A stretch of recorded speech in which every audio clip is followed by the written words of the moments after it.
Hello, my dear students. I'm Anas Hussain, lecturer of mathematics, Manan School and College. It's really great pleasure to see you again in my class. Though it's a really tough situation for come here in my class because of our pandemic situation has very interrupted our regularized class.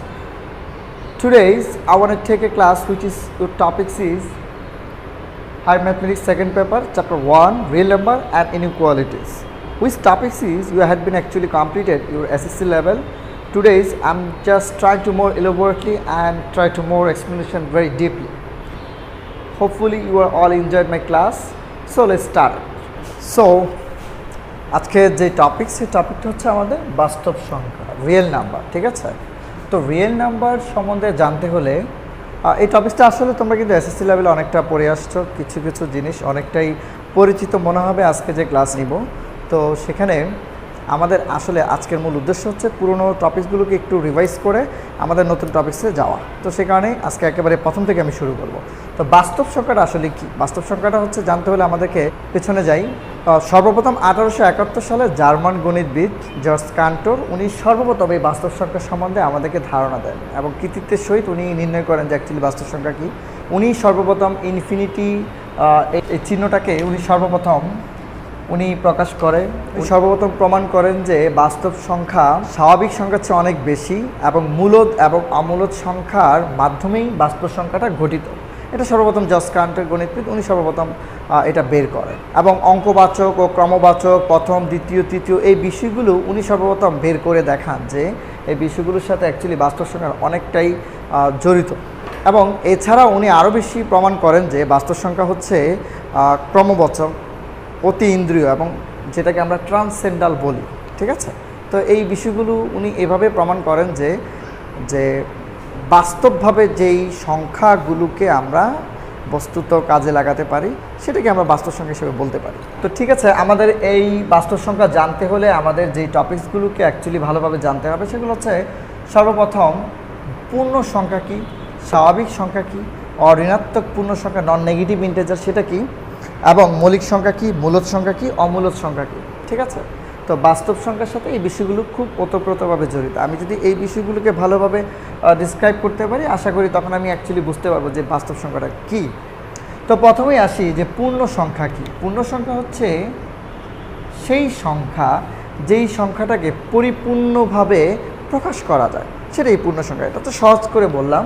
যেমন ধরো আমি একটা সংখ্যা লিখলাম 2, 3, 4, 5 বা -2 বা -3 বা -4 এই সংখ্যাগুলো হচ্ছে পরিপূর্ণভাবে লেখা যাচ্ছে, সেই কারণে এই সংখ্যাটাকে আমি বলবো যে এটা একটা পূর্ণ সংখ্যা। তাহলে পূর্ণ সংখ্যা কিন্তু একটা জিনিস আমি উদাহরণ থেকে বুঝতে পারলাম যে it's can be positive or negative, that was not my problem, but I have to say it's a full number. এটা কখনোই কোনো ফ্র্যাকশন হবে না, যেরকম 3/4 বা 1/2 বা 3/5 এই টাইপের কোনো কোনো নাম্বার হওয়া যাবে না। এটাকে হতে হলে পরিপূর্ণ একটা সংখ্যা হওয়া লাগবে, যেটা কি বলা হয় পূর্ণ সংখ্যা। তো পূর্ণ সংখ্যা বলতেছি বাংলায় আর ইংলিশে লিখতেছি সেটা ইন্টিজার, আর প্রকাশ করার জন্য এটাকে আমি লিখব হচ্ছে জেড দ্বারা। তো এখানে জেডের একটা মাথা একটু বড় করে দিতে হবে তাহলে লেখার সময় যাতে এটা বুঝতে পারি যে এটা পূর্ণ সংখ্যা। তো জেডটা কোথা থেকে আসছে? জেডটা হচ্ছে জার্মান একটা ওয়ার্ড জাহেলেনের ওয়ার্ড, সেই ওয়ার্ডের জেড থেকে আমি মূলত পূর্ণ সংখ্যাটাকে প্রকাশ করব যে এটা হচ্ছে পূর্ণ সংখ্যা।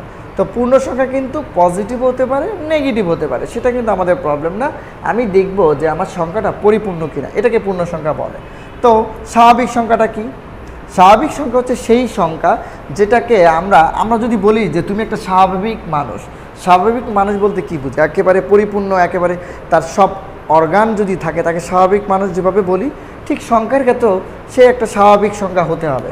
স্বাভাবিক বলতে বোঝাচ্ছি ধনাত্মক পূর্ণ সংখ্যাকেই স্বাভাবিক সংখ্যা বলা হয়। ধনাত্মক পূর্ণ সংখ্যা বলতে বুঝি 1, 2, 3, 4, 5, 6 ... এই সংখ্যাগুলো হচ্ছে কোনো নেগেটিভ না, কোনো ভগ্নাংশ না, বা এছাড়া আর কোনো ভেজালমুক্ত একটা সংখ্যা, যেটাকে সহজ করে যদি বলি যে পরিপূর্ণ একটা সংখ্যা। তো এটাকে আমরা বলবো ন্যাচারাল সংখ্যা। ন্যাচারালের n থেকে আমি সেটাকে প্রকাশ করব যে n। তো এই n দ্বারা বোঝায় স্বাভাবিক সংখ্যা। ঠিক আছে। অঋণাত্মক পূর্ণ সংখ্যা কি? অঋণাত্মক পূর্ণ সংখ্যা হচ্ছে এটার সাথেই পরিপূর্ণভাবে রিলেটেড, জাস্ট একটা জিরো এখানে অ্যাড হবে। 1 2 3 4 dot dot dot dot dot. Zero ছাড়া যেই অর্ডারটা আমি পাবো, যেই ধারাটা পাবো, সেই সংখ্যাগুলোকে আমি বলবো স্বাভাবিক সংখ্যা। আর যদি জিরোকে ইনক্লুড করি তখন সেই সংখ্যাটা হবে শুধুমাত্র অঋণাত্মক পূর্ণ সংখ্যা। ঠিক আছে। তো অঋণাত্মক পূর্ণ সংখ্যা থেকে আমি আবার আরেকটা জিনিসকে প্রকাশ করতে পারি, সেটা হচ্ছে ঋণাত্মক পূর্ণ সংখ্যা। তো ঋণাত্মক পূর্ণ সংখ্যা তো আমি আগেও বুঝতে পারছি যে -1 -2 -3। ধনাত্মকগুলোকে যদি বলতে পারি ধনাত্মক পূর্ণ সংখ্যা, তাহলে ঋণাত্মকগুলোকে বলবো ঋণাত্মক পূর্ণ সংখ্যা। আর অঋণাত্মক বলতে হলে একটা জিরো এখানে ইনক্লুড হবে। এটা হচ্ছে তোমাদের মনে রাখা প্রয়োজন। তারপরে আসো প্রাইম নাম্বার কি। এই বিষয়গুলো কিন্তু আমরা ক্লাস হাই স্কুল লেভেলে জানি, বাট এখন আমি রিমাইন্ড করে আমি আমার মূল টপিক্সে যাব বিধায় আমি আবার মনে করে তোমাদের এই লেকচারটা শুরু করছি। তো সবাই একটু মনোযোগ সহকারে আশা করি দেখলেই আমার মনে হয় তোমরা খুব সহজেই বুঝতে পারবে। Just try to be concentrate more. তো প্রাইম নাম্বারটা কি? প্রাইম নাম্বারটা হচ্ছে আমরা মৌলিক সংখ্যা হিসেবে যেটাকে জানি, যে সংখ্যাগুলোকে আমরা কখনোই ডিভাইডেড করতে পারি না, সেই সংখ্যাগুলোকে বলা হয় প্রাইম নাম্বার। যেমন 3 5 7 কিংবা 11 13 ডট ডট ডট ডট, এরকম অনেক প্রাইম নাম্বার আছে। তো আমরা এগুলোকে প্রাইম নাম্বার হিসাবে বলবো। এবার আসো যেই বিষয়টা অ্যাকচুয়ালি সবসময় প্যাচ লাগায়, যেই বিষয়টা আমাদের সবচেয়ে বেশি ইম্পর্টেন্ট, সেটা হচ্ছে মূলদ সংখ্যা এবং অমূলদ সংখ্যা। মূলদ সংখ্যা হচ্ছে রেশনাল নাম্বার আর অমূলদ হচ্ছে ইরেশনাল নাম্বার। তো মূলদ সংখ্যাটা কি? ক্লাস 9 10-এ আমরা যেভাবে জানছি, অনেকেই হয়তো জানো ভালো করে, আবার অনেকে এটা অ্যাকচুয়ালি মুখস্থ করে আসছো যে স্যার এটা তো আসলে বুঝি নেই, এটা আমি মুখস্থ করে আসছি। তো তোমাদের জন্যই আমি সেটা সহজ করে বলি। সেটা হচ্ছে মূলদ সংখ্যা হচ্ছে সেই সংখ্যাটা যেই সংখ্যাকে আমি পি এবং কিউ আকারে প্রকাশ করতে পারবো। পি এবং কিউ আকারে যদি সেই সংখ্যাটাকে প্রকাশ করতে পারি, তাহলে আমি সেই সংখ্যাটাকে বলবো হচ্ছে রেশনাল নাম্বার বা মূলদ সংখ্যা। তো পি এখানে কি? পি হচ্ছে একটা লব, কিউ কি? একটা হর। লব এবং হর আকারে যদি প্রকাশ করতে পারি, তাহলে সেই সংখ্যাটাকে আমি বলবো রেশনাল বা মূলদ সংখ্যা। এখানে কিউ কখনো জিরো হওয়া যাবে না, কারণ জিরো হলে আমি জানি সেই সংখ্যাটা একটা অবাস্তব হয়ে যাবে। তো অবাস্তব সংখ্যা তো নিয়ে আলোচনা করছি না আমরা এখানে মূলত আমরা আলোচনা করছি রিয়েল নাম্বার নিয়ে। তো এক্সাম্পল দিয়ে বুঝাই, যেমন ধরো 2/3 অথবা 4/5। এই সংখ্যাগুলো কিন্তু অ্যাকচুয়ালি একটা মূলদ সংখ্যা। এটাকে তুমি ভাগ করো, ভাগ করলে এই সংখ্যাটা একটা নির্দিষ্ট সংখ্যা পাওয়া যাবে, হোক সে ভগ্নাংশ, সেটা আমার কোনো বিষয় না।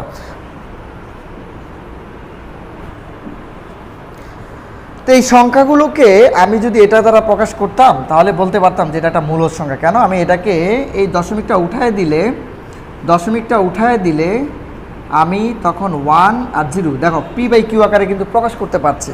তার মানে এই সংখ্যাটাকে আমি p/q আকারে প্রকাশ করতে পারছি বিধায় আমি এটাকে বলবো তোমার রেশনাল নাম্বার। তো এরকম অনেক সংখ্যা আছে। আমি যদি নর্মালি একটা 5 লিখি, 5-এর নিচে 1 আছে। আমি যদি 6 লিখি, 6-এর নিচে 1 আছে। তো এগুলো অ্যাকচুয়ালি মূলদ সংখ্যা। ঠিক আছে। মূলদ সংখ্যাটা সহজে বোঝা যায়, যেটাকে আমি p/q আকারে প্রকাশ করতে পারি, সেটা অ্যাকচুয়ালি মূলদ সংখ্যা। তো অমূলদ সংখ্যাটা কোনটা, যেটা সবচেয়ে বেশি প্যাচ লাগায়? তো অমূলদ সংখ্যা হচ্ছে যাকে আমি পি এবং কিউ আকারে প্রকাশ করতে পারবো না, মানে হর এবং লব আকারে প্রকাশ করতে পারবো না, সেই সংখ্যাটি হচ্ছে মূলত ইরেশনাল নাম্বার। তো সেটার একটা এক্সাম্পল যদি দেই, যেমন ধরো √2 মানে যে কোনো প্রাইম নাম্বারের বর্গমূল যদি আমি বের করি, ধরো 1.4142, এটার অ্যাকচুয়ালি বর্গমূলটা যদি আসে, এটা অনেকটা অসীম পর্যন্ত সংখ্যা। তা আমি যেমন একটু আগে লিখলাম 0.8, যেটাকে বলেছি আমি এটা একটা মূলদ সংখ্যা, এটাকে আমি কিন্তু p/q আকারে প্রকাশ করতে পারি। ছোটোবেলায় শিখছি না, দশমিক উঠাই দিলে 1, তারপর একটা সংখ্যা দিলে 0, তার মানে এটাকে একটা লব এবং একটা হর আকারে প্রকাশ করতে পারছি। কিন্তু এই √2টা কতটুকু পর্যন্ত শেষ সেটা কিন্তু আমি শিওর না। তা আমি তাকে কীভাবে p/q আকারে প্রকাশ করবো? এখানে যদি 1.4142 ডট ডট ডট থাকে, তাহলে দশমিকের জন্য 1, এখানে আমি কয়টা 0 দিব? এটাকে আমি কখনো বলতে পারবো শিওর করে? সেই কারণে এটা কখনোই লব এবং হর আকারে প্রকাশ করা যায় না বিধায় এই সংখ্যাটা হচ্ছে একটা অমূলদ সংখ্যা। তো মূলদ সংখ্যা হচ্ছে p/q আকারে প্রকাশ করতে পারলে বুঝবো সেটা হচ্ছে মূলদ, আর যেটাকে আমি পারবো না সেটা হচ্ছে অমূলদ। তো এরকম অনেকগুলো সংখ্যা আছে। এরকম হচ্ছে তোমার ফাই একটা সংখ্যা, এক্সপোনেনশিয়াল একটা ফাংশন, এটার একটা মান আছে, এগুলো ধ্রুবক মান, এগুলো অসীম পর্যন্ত। তো এই সংখ্যাগুলোকে আবার একসাথে বলা হয় তুরীয় সংখ্যা। ঠিক আছে, এটা তোমাদের হয়তো নবীর থেকে লাগতে পারে। তো এই সংখ্যাগুলোকে নর্মালি আমরা বলবো অমূলদ সংখ্যা। তো আমরা আশা করি মূলদ অমূলদের সংখ্যাগুলো আশা করি খুব ভালোভাবে বুঝতে পারছি। আমরা নেক্সট টপিকস নিয়ে কথা বলি আশা করি। তো মাই ডিয়ার স্টুডেন্টস, তা আমরা বাস্তব সংখ্যা সম্বন্ধে যতটুকু তার বেসিকটা জানলাম, তো সেটা যদি ছোট্ট করে একটা ডায়াগ্রামে মনে রাখার চেষ্টা করি যে বাস্তব সংখ্যাটা অ্যাকচুয়ালি কাদের দ্বারা ঘটিত। বাস্তব সংখ্যা মূলত হচ্ছে মূলদ এবং অমূলদ সংখ্যা মিলিয়ে যেই সংখ্যাগুলো হয় সেটা হচ্ছে বাস্তব সংখ্যা। তো আমি একটা অর্ডার পাই, সেটা হচ্ছে কি ন্যাচারাল সংখ্যা, স্বাভাবিক সংখ্যা, যে কিনা পূর্ণ সংখ্যার সেট হয়, পূর্ণ সংখ্যা যে কিনা মূলদ সংখ্যার সেট হয়, আর মূলদ সংখ্যা যে কিনা বাস্তব সংখ্যার সেট হয়। তো এটা কীভাবে আমি একটু ছোট্ট করে একটা ডায়াগ্রাম দেখি যে বাস্তব সংখ্যাটা হচ্ছে দুইটা পার্ট, একটা হচ্ছে মূলদ সংখ্যা, একটা হচ্ছে অমূলদ সংখ্যা। তো অমূলদ সংখ্যা তো অমূলদ সংখ্যা, তার কোনো আর ডিভাইডেশন নাই। তো মূলদ সংখ্যাগুলো কারা কারা ঘটিত? মূলদ সংখ্যার ভিতরে আমি জানি আছে ইন্টেজার, যেটা হচ্ছে জ্যাট। ইন্টেজারটা ধনাত্মকও হতে পারে, ঋণাত্মকও হতে পারে। তো অঋণাত্মক পূর্ণ সংখ্যা বলতে বুঝি 0, 1, 2, 3 এগুলো, আর মাইনাসগুলো হচ্ছে ঋণাত্মক পূর্ণ সংখ্যা। তারপর আবার 0 বাদ দিয়ে দিলে আমি পাই ন্যাচারাল সংখ্যা। তাহলে সর্বছোট হচ্ছে ন্যাচারাল, ন্যাচারাল হচ্ছে বড় হচ্ছে পূর্ণ সংখ্যার বড় হচ্ছে মূলদ, আর মূলদ সংখ্যার বড় হচ্ছে বাস্তব সংখ্যা। তাহলে সবচেয়ে ছোট আকারে যদি আমি এটা হচ্ছে প্রকাশ করার জন্য আমরা সহজভাবে লিখতে পারি যে ন্যাচারাল হচ্ছে 1, 2, 3, আর পূর্ণ হচ্ছে -1, -2, 0, 1, 2, 3, সেটা ধনাত্মক হতে পারে, ঋণাত্মক হতে পারে। আর মূলদ হচ্ছে সেটা এরকম পূর্ণ সংখ্যা হতে পারে, স্বাভাবিক সংখ্যা হতে পারে, ভগ্নাংশ হতে পারে, যেটার ভিতরে ফ্র্যাকশন নাম্বারও আছে, যেমন 2/3, 1/4, এই সবগুলো নিয়ে হচ্ছে মূলদ সংখ্যা। যেমন 1/2 সংখ্যাটা তো 0.5, তো এটা তো আমার মূলদ সংখ্যা, এটা তো আমার স্বাভাবিক সংখ্যাও পড়ে না, পূর্ণ সংখ্যাও পড়ে না, তাহলে এটা কী সংখ্যা? এটা একটা মূলদ সংখ্যা। তাহলে স্বাভাবিক সংখ্যা হচ্ছে পূর্ণ সংখ্যার উপসেট, পূর্ণ সংখ্যা হচ্ছে মূলদ সংখ্যার উপসেট, মূলদ সংখ্যা হচ্ছে বাস্তব সংখ্যার উপসেট। তাহলে এখন যদি আমরা আসি যে বাস্তব সংখ্যাটা কি, তাহলে এখান থেকে কিন্তু আমরা মূলত বুঝতে পারি যে বাস্তব সংখ্যা হচ্ছে একটা মূলদ এবং অমূলদ সংখ্যার সম্মিলিত সংখ্যাগুলো মিলেই হচ্ছে বাস্তব সংখ্যা। মানে এই পুরো পৃথিবীতে যেই সংখ্যাগুলো নিয়ে আমরা কাজ করতে পারি বাস্তবভাবে, সেই সংখ্যাটা, যেমন একটা দূরত্ব কখনো কি নেগেটিভ হতে পারে? হ্যাঁ, আমার দিকের কারণে দূরত্ব নেগেটিভ হতে পারে, কিন্তু দূরত্ব কখনো নেগেটিভ হয় না। তো দূরত্বের মানটা সবসময় কি বাস্তব। তার মানে আমি যদি এই অবস্থান থেকে সামনে যদি যাই, তখন আমার একটা নির্দিষ্ট মান থাকে, এই মানটাই কিন্তু আমার একটা বাস্তব মান। তো সেটাই হচ্ছে অ্যাকচুয়ালি বাস্তব সংখ্যা। তাই আমরা আশা করি বাস্তব সংখ্যা রিলেটেড যেই টপিকসগুলো প্রয়োজন তোমাদের কাছে ব্যাখ্যা করার, সেই টপিকসগুলো আমি আশা করি কিছুটা রিমাইন্ড করার চেষ্টা করেছি। তো আমরা এখন পরবর্তী টপিকস নিয়ে কথা বলবো।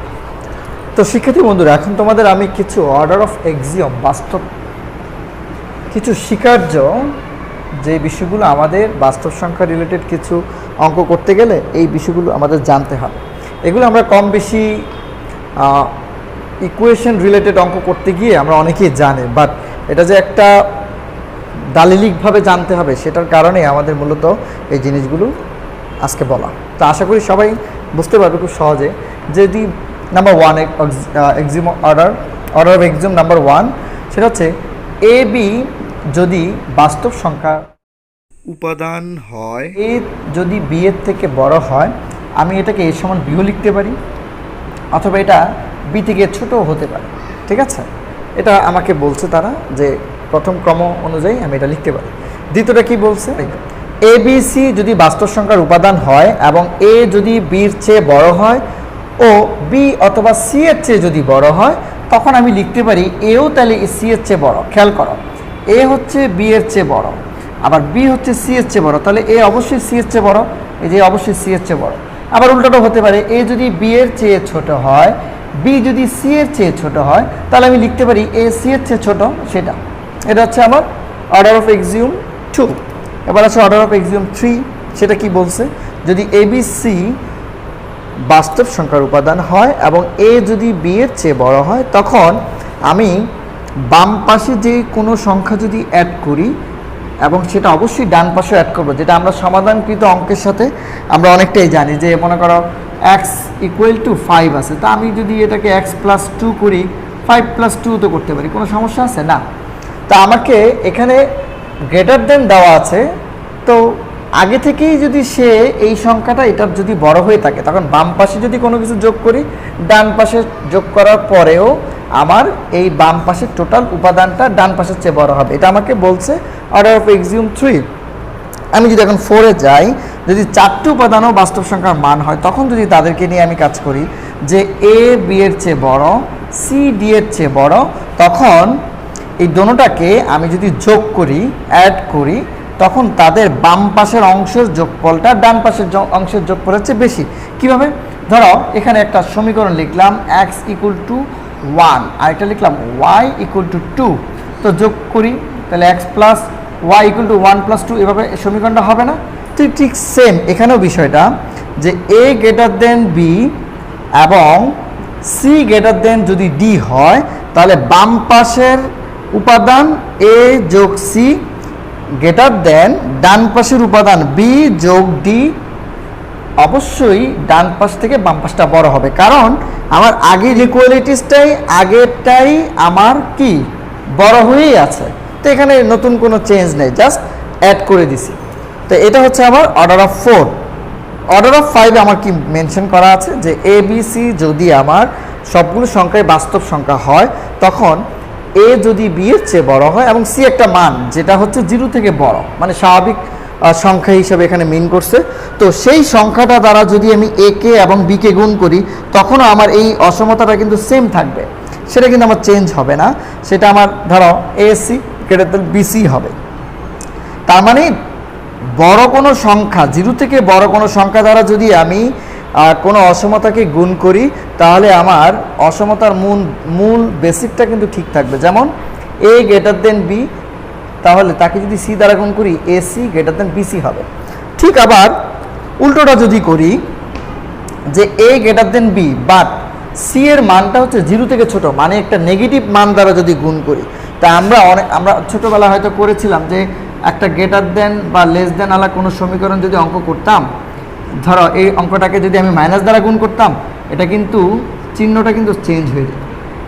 এখানে অনেকটা মানে ওইটাই আমরা জাস্ট এখানে সেটা আজকে ব্যাখ্যা আকারে পড়ি, যে এ গ্রেটার দেন বি যদি এইরকম একটা অসমতা দেওয়া থাকে, তখন 0 থেকে সি এর মানটা যদি ছোট হয়, তার মানে এটা একটা নেগেটিভ মান, তখন এই যে এসি লেস দেন বিসি মানে গ্রেটার দেন ছিল, সেটা কি হয়ে গেছে?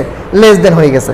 তাহলে আমি বুঝতে পারলাম পজিটিভ মান দ্বারা গুণ করলে আমার ইনইকুয়ালিটিসের কোনো পরিবর্তন আসবে না, কিন্তু নেগেটিভ মান দ্বারা যদি আমি মাল্টিপল করি, গুণ করি, তখন আমার অবশ্যই ইনইকুয়ালিটিসের চিহ্নটা কী হয়ে যাবে? চেঞ্জ হয়ে যাবে। আমি অর্ডার অফ এক্সিওমের 6 নাম্বারটা দেখি, যেখানে বলা হয়েছে যে সেম কথা, এ বি যদি বাস্তব কোনো সংখ্যা হয়ে থাকে এবং মানটা অবশ্যই যদি 0 থেকে বড় হয় এবং 0 থেকে বি সেটাও যদি বড় হয়, তখন তাদের গুণফলটা অবশ্যই বড় হবে। যেমন এর মান ধরো 2, বির মান মনে করো 3, তাহলে এটাকে গুণ করো 6 কি অবশ্যই 0 থেকে বড় না? সেটা এখানে বলা হয়েছে। আসলে বিষয়গুলো আমরা জানি, জাস্ট এগুলো লিখিত আকারে আমাদেরকে জানতে হবে, এবং যখন অঙ্ক করব তখন কোন শর্তাবলীতে আমি এটাকে চেঞ্জ করেছি, পরের সিরিয়াল বাই যে লাইনগুলো আসবে সেখানে সে পাশেই আমার এই লাইনগুলো লিখে দিতে হবে। এই কারণে আমাদেরকে এগুলো জানা। তারপর হচ্ছে 7 নাম্বার, যেটা হচ্ছে যদি এ বাস্তব সংখ্যা হয়, তখন অবশ্যই তাকে বর্গ করলে তার মানটা 0 থেকে বড় অথবা সমান হবে। এটা একদম ইজি একটা বিষয়। আমরা যদি ধরি এর মান 3, এটা অবশ্যই তো বাস্তব সংখ্যা, তো এটাকে যদি আমি বর্গ করি এটা হবে 9 তো অবশ্যই 0 থেকে বড়। তো এটাই হচ্ছে আমার এই অর্ডার অফ এক্সিওমের এই বিষয়গুলো। আশা করি সবাই বুঝতে পারছে। এখন আমরা যে বিষয়টা নিয়ে আলোচনা করবো সেটা হচ্ছে ইন্টারভাল, ব্যবধি। এটাও আমরা কিছুটা হায়ার ম্যাথমেটিক্সে 9-10-এ পড়েছি। আমরা এখানে কিছুটা টপিকস এখানে আমাদের রিলেটেড এই চ্যাপ্টারে এই বিষয়টা আছে, তাই আমি একটু আবার মনে করিয়ে দিচ্ছি, যদিও অনেকে জানে। ব্যবধি নর্মালি হচ্ছে কি, যদি এ ও বি দুটি বাস্তব সংখ্যা এবং এ বি এর চেয়ে যদি ছোট হয়, তবে এ ও বি এর মধ্যবর্তী সকল বাস্তব সংখ্যার নিয়ে গঠিত সেটকে বাস্তব সংখ্যা এ ও বি এর ব্যবধি বলা হয়। মানেই আমি এ ও বি এর মাধ্যমে যে সেটটাকে আমি একটা সেটে রূপান্তর করব, তখন একটা নির্দিষ্ট লিমিট থাকে। তখন একটা ব্যবধি, তখন এই লিমিটেশনের ভিতরেই যখন আমি কথাটা বলবো তখনই সেটা একটা ব্যবধি। তো ব্যবধি আবার 4 ধরনের হতে পারে। নর্মালি আমি ফার্স্ট ব্র্যাকেট এবং থার্ড ব্র্যাকেট দিয়েই নর্মালি আমি এই ব্যবধিগুলোকে প্রকাশ করি। যেমন এটা হচ্ছে একটা এক প্রকার ব্যবধি, এটা এক প্রকার ব্যবধি, এটা এক প্রকার ব্যবধি, এটা এক প্রকার ব্যবধি। এখানে আমরা যদি খেয়াল করি যে থার্ড ব্র্যাকেট দিয়ে প্রকাশ করা হয়েছে এ এবং বি, এটা হচ্ছে একটা বদ্ধ ব্যবধি। তার মানে আমি একটা জিনিস এখান থেকে বুঝতে পারলাম, যদি থার্ড ব্র্যাকেট দিয়ে প্রকাশ করা হয় তাহলে ওই ব্যবধিটা হচ্ছে আটকানো, বদ্ধ। যেমন আমরা যখন সংখ্যা রেখা পড়ছিলাম তাহলে এখানে আমরা এবার ফিল আপ করে দিছিলাম না, তাহলে এটা হচ্ছে একটা বদ্ধ ব্যবধি। ঠিক আছে, তাহলে ফার্স্ট ব্র্যাকেট দিয়ে কী বোঝানো হয়? অনেকে কোশ্চেন করতে পারে তাহলে স্যার সেকেন্ড ব্র্যাকেট কই? সেকেন্ড ব্র্যাকেট দিয়ে বোঝানো হয় না, এটা মূলত ফার্স্ট ব্র্যাকেট এবং থার্ড ব্র্যাকেট দিয়ে বোঝানো হয়। তো ফার্স্ট ব্র্যাকেট দিয়ে যদি আমি বুঝাই তাহলে বুঝতে হবে এটা খোলা ব্যবধি। তো খোলা ব্যবধিটা কীরকম? এই যে এরকম খোলা থাকবে, ফিল আপ করা হবে না। ঠিক আছে, তো এটা এক প্রকার, এটা এক প্রকার। আবার দুইটা মিক্স হয়ে আবার আরও দুইটা তৈরি হয়, যেমন একটা বদ্ধ একটা খোলা, অথবা একটা খোলা একটা বদ্ধ। যেমন এ বি, এটা এ পাশটা হচ্ছে তোমার বদ্ধ, কিন্তু এই পাশটা খোলা, তাহলে এটা হচ্ছে বদ্ধ এবং খোলা ব্যবধি। এটা হচ্ছে এটা। 4 নম্বরটা কি? 4 নম্বরটা হচ্ছে আমার এই পাশটা হচ্ছে খোলা, এই পাশটা হচ্ছে বদ্ধ। তাহলে মূল কথা আসে গেল যে একেবারেই বদ্ধ একটা ব্যবধি, অথবা একেবারেই খোলা একটা ব্যবধি, অথবা বদ্ধ এবং খোলা ব্যবধি, অথবা খোলা এবং বদ্ধ ব্যবধি। তো আমরা এই ব্যবধির সম্বন্ধে 4টা টাইপসে এখন সম্বন্ধে পেলাম। যেমন আমরা আরেকটু যদি গাণিতিকভাবে প্রকাশ করি যে এক্স যদি একটা বাস্তব সংখ্যার উপাদান হয় এবং তার উপাদানগুলো যদি এ বি হয়, তখন আমি লিখতে পারি এক্স যেন a less than equal x less than equal b. তখন তাকে আমি যদি সংখ্যার আকারে প্রকাশ করি, এখানে একটা জিনিস খেয়াল করবে, এটা হচ্ছে বদ্ধ ব্যবধি না? বদ্ধ ব্যবধি দেওয়া থাকলেই আমি তখন লেস দেন ইকুয়াল, এই বিষয়গুলো ইকুয়াল, শুধু লেস দেন প্রকাশ করলেই হবে না, আমার সাথে ইকুয়াল দিতে হবে। তো আমার যেহেতু বদ্ধ, তাহলে বদ্ধ করে দিলাম। ঠিক সেম যদি এক্স বিলংস এ বি হয়, তাহলে এখানে বোঝা যাচ্ছে এ বি হচ্ছে এটা একটা খোলা ব্যবধি। তো খোলা ব্যবধির সময় তখন আর ইকুয়াল হয় না, তখন শুধু সেই অসমতা চিহ্নটা হবে, সেটা লেস দেন হোক আর গ্রেটার দেন যাই হোক। তো এখানে আমরা লেস দেন দিয়ে আমাদের উদাহরণগুলো দিচ্ছি। তো a less than x less than b মানটা হচ্ছে এর চেয়ে বড় কিন্তু বির চেয়ে ছোট, বাট এটা কিন্তু খোলা ব্যবধি, সেখানে এই যে ফিল আপ করে নেই, খোলা ব্যবধি দেখে ফিল আপ করে নেই, শুধু আমি গাঢ় করে দিব। আবার 3 নম্বর যে টাইপটা ছিল একটা বদ্ধ একটা খোলা, তাহলে যেটা বদ্ধ হইলেই অসমতা এবং সমান দুইটা একসাথেই হবে, তাহলে লেস দেন ইকুয়াল এবং শুধু লেস দেন। তাহলে এই যে আমি বদ্ধ করে দিলাম, খোলা করে দিলাম। 4 নাম্বার যেই টাইপসটা আছে সেটা হচ্ছে খোলা এবং বদ্ধ। তো খোলা হলে তো শুধু ইকুয়াল, শুধু লেস দেন অথবা গ্রেটার দেন। এখানে লেস দেন দিয়ে যেহেতু প্রকাশ করছি তাই লেস দেন, আর এখানে যেহেতু এটা বদ্ধ ছিল সেখানে লেস দেন ইকুয়াল, তো বদ্ধ থাকলে বদ্ধ করে দিলাম, আর এটা খোলা। তো এই টাইপসগুলো হচ্ছে আমার অ্যাকচুয়ালি ব্যবধির প্রয়োগ, সংখ্যা রেখার মাধ্যমে কীভাবে আমরা প্রকাশ করি। ঠিক আছে, তো আমরা আরেকটু স্পেসিফিকভাবে যদি এই ব্যবধির উদাহরণটা দেখি, যে তখন যেরকম এক্স দ্বারা প্রকাশ করেছি, তো এখানে এক্স যদি সেই মানটা হয়, যে মানটা হচ্ছে ওই যে এ বি বলছিলাম, তো এর মানটা যদি -3 এবং বির মানটা যদি 5 হয়, তখন এটা একটা বদ্ধ ব্যবধি। আমি একেবারে উদাহরণসহ দেখাচ্ছি যে -3, 5 একটা বদ্ধ ব্যবধি আমাকে বলা হয়েছে। তো এটাকে প্রকাশ করলাম -3 থেকে বড় এক্সের মানটা, বাট 5-এর চেয়ে ছোট, যেহেতু এটা একটা বদ্ধ ব্যবধি, ক্লোজ ইন্টারভাল। বদ্ধ ব্যবধিকে ইংলিশে ক্লোজ ইন্টারভাল বলে। তো ক্লোজ ইন্টারভাল যদি বলা হয়, লেস দেন ইকুয়াল মানি হচ্ছে -3 থেকে বড় অথবা এটা থেকে সমান, 5 থেকে ছোট অথবা এটা সমান। তাহলে মানগুলোকে -3 থেকে শুরু, যেহেতু আমাকে সমান দেওয়ার একটা অপশন দিচ্ছে, তাহলে -3 থেকে শুরু করবো। -3 থেকে যদি শুরু করি, -2, -1, 0, 1, 2, ঠিক আছে, এভাবে বাড়তে থাকবে আর কি। তো এখানে 5 পর্যন্ত দেওয়া হয়েছে, তো আমি আরেকটু লিখতে পারতাম। আচ্ছা, ধরো 5 পর্যন্তই লিখলাম। তো 3 থেকে যেহেতু 5 পর্যন্ত আমাকে ইনক্লুড করা হয়েছে, তাহলে সংখ্যাটা কে দাঁড়ালো? -3, 2, 1, 0, 1, 2, 3, 4, 5। তাহলে আমাকে প্রথম কথা হচ্ছে এইটাই হচ্ছে আমার মেইন ইন্টারভাল, এবং ইন্টারভালটা হচ্ছে কোন কোয়ালিটির? এটা হচ্ছে ক্লোজ ইন্টারভাল, মানে বদ্ধ ব্যবধি। তার মানে বদ্ধ ব্যবধি যেহেতু বলা হয়েছে, তার মানে তাকে সহ ইনক্লুড করতে হবে। সেখানে -3 থেকে আমি ধরলাম এবং 5 পর্যন্ত ধরলাম। তো নিচের উদাহরণটা দিলে আরেকটু ভালোভাবে ডিফারেন্সটা বুঝতে পারবো, যে এখানে বলা হয়েছে -3 5, বাট এটা হচ্ছে খোলা ব্যবধি, ওপেন ইন্টারভাল। তো ওপেন ইন্টারভাল থাকলে আমি জানি শুধু আমার অসমতার চিহ্নটাই বসবে, সেখানে ইকুয়াল বসবে না। তাহলে -3 থেকে বড় x এর মান এবং 5 থেকে ছোট। তাহলে -3 থেকে যদি আমি মানটা ছোট ধরি, তাহলে -3 থেকে বড়, তাহলে -3 পরের মানটাকে 2, এই যে 2 থেকে ইনক্লুড করা হয়েছে। তো 2 পর থেকে শুরু করলে মানটা এতটুকু পর্যন্ত আসবে না। 5কে কেন ধরবো না, কারণ 5-এর সে ছোট। তাহলে আমার ব্যবধিটা হচ্ছে -2 থেকে 4 পর্যন্ত। এটাই হচ্ছে আমার খোলা ব্যবধির এখানকার মানগুলোকে আমার নেওয়া লাগবে। আর বদ্ধ ব্যবধির ক্ষেত্রে যেহেতু ইকুয়াল সহ কথা হয়েছে, তাহলে ইকুয়াল সহ আমি নিব। তো বাকি দুইটা আশা করি তোমরা বইতে এগুলা উদাহরণ সহ দেখলে আমরা মনে হয় ভালো করে বুঝতে পারবো। আমি তোমাদেরকে দুটো বুঝাই দিলাম, বাকি আরও যে 2 টাইপস আছে সেটা উদাহরণ সহ বোঝার চেষ্টা করবে। তো আজকের মতো আমার ক্লাস এতটুকুই থাকো। সো সবাই ভালো থাকবে আশা করি। ধন্যবাদ, থ্যাংক ইউ।